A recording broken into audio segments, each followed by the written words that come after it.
Hi girls, it's Thursday and it has taken me like 50 tries today to get this video right. I should be used to making videos every week by now. But I'm having one of these days where I'm just having trouble talking and holding conversations nonetheless to myself, but I'm gonna try again. I woke up this morning at 9:30 instead of 8 because I set my alarm clock for 8 p.m. instead of 8 a.m. Which means that my cortisol that I take at 8 was an hour and a half late, which just really threw me off. So I woke up shaky and weak and sick and kind of been that way all day. And I'm definitely under a lot of stress on top of that because I am actually moving on the 28th, which is next Saturday. I mean, it's right around the corner now. And I've been kind of counting down to it in my head, and I've been like, okay, I have a month to do this and 3 weeks to do this. And then before I knew it, I woke up one day and I have like 1 week to get everything done. And it's a lot of packing and a lot of phone calls and a lot of things like that. I'm moving to Florida and I'm so excited, and there's just a lot of positive things coming up for me there that I can't wait for. The thing about being chronically sick and not feeling well every day and having something big like that to look forward to is that it's also hard at the same time, and I hate that. Like, I hate the fact that I'm so excited, yet at the same time I always feel a little bit overwhelmed because my body always feels like, what are you doing? I just want to lay in bed, I don't feel well, and then I have to push myself to do things in life. And this is really something that I've been wanting to do for a long time. And I admit that I've spent total days in bed doing nothing just because I was too overwhelmed to do anything, if that makes any sense. This week I really have to get my act together. If anybody wants to pray for me on the 28th, that my flight goes well and that my health behaves itself, I would really, really appreciate that. So, on to your videos. Your videos this week were fantastic. I swear you girls are just getting better and better every week. Paige, I love your challenge. I've been thinking a lot about what you said, Candace, about being proud of yourself and how easy it is to just forget that in the midst of being sick and being able not being able to do as much as everybody else can do. And before I even say anything else, you should be so proud of yourself.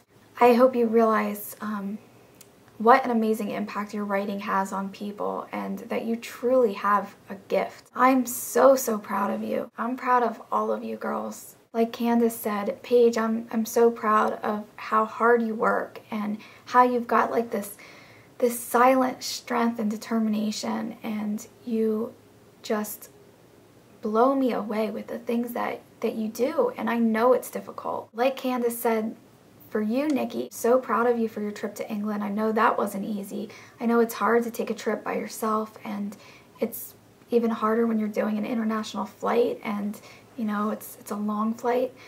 You went ahead and you did it, and you wanted to have fun and you wanted to have experiences.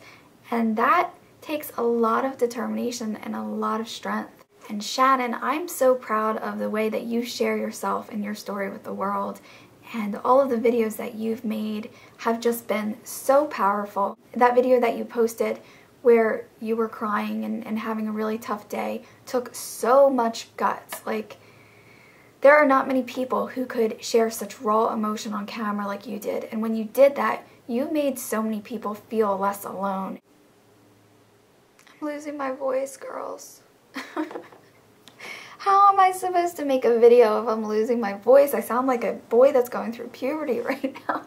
But I wanted to talk about what it means to really love yourself and what it means to take care of yourself the way that a parent would take care of their daughter or their son. It's something that I've always thought about here and there, but especially recently because I'm about to experience such a big change in my life. So I've been trying to be good to myself, and I've been trying to do things for myself that make me feel strong and make me feel good. And I've been thinking a lot about little comforts and I was talking with Leah about this the other day, our long lost friend Leah, and we were just talking about how little things like having a really nice blanket or taking a shower with soap that's your favorite scent, or drinking your favorite tea, or just being good to yourself, little things like that, how they can go such a long way in making you feel better. So what are your favorite little things that you do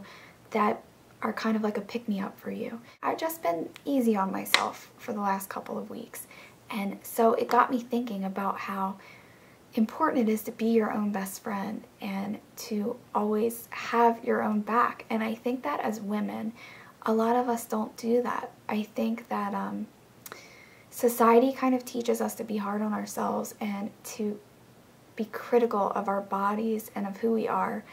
And we don't really compliment ourselves ever. And I remember, Paige, when you posted that video where we had to say 5 good things about ourselves, that took me a while to think of 5 good things. I was just thinking about all the little girls and women across the world who feel the same way, and the pressure that's put on us to look a certain way and be a certain way. And I mean, I could talk about this for hours because it's something I'm very passionate about. I hate what the media does to women and to girls. I hate the example we're setting. I think it's disgusting. It's really one of the saddest things about our country. That's not what I want to talk about. What I want to talk about right now is loving yourself inside and who you are and being good to yourself and not being overly modest. I think so many of us are afraid to say when we're good at something or when we do something well. My goal is to totally 100% love myself the way that I would love my daughter, the way that I love my best friends, to not be hard on myself. Because I know that I don't always treat myself the way I would treat one of you girls or the way I would treat somebody that I love. I want us to be good to ourselves. I want us to stand up for ourselves. I want us to believe in ourselves. And I want us to do that maybe when the rest of the world seems like they don't.